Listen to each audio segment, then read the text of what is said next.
कावर सजा के देवे घरे जाके बम भोले बम भोले बम भोले बम। कावर सजा के देवे घरे जाके चिम के धुआं धधकाई दियो रे। पगड़ी बांध के बड़ी जी के बेटा देवघर में जलवा चढ़ाई दियो रे। देवघर में जलवा चढ़ाई दियो रे। देवघर में जलवा चढ़ाई दियो रे। बम बम बोल बम बम बम बोल बम।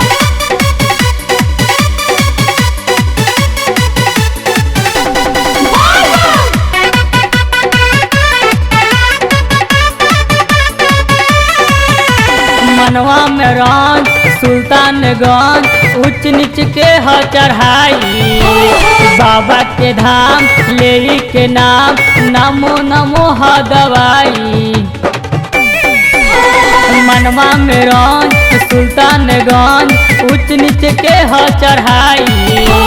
बाबा के धाम ले के नाम नमो नमो ह दवाई।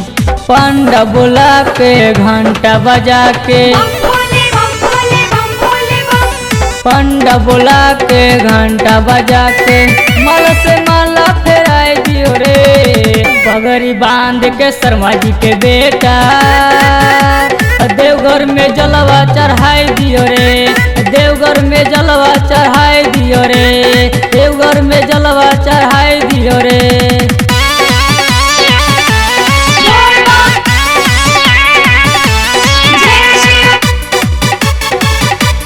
बम बम भोले बम बम भोले।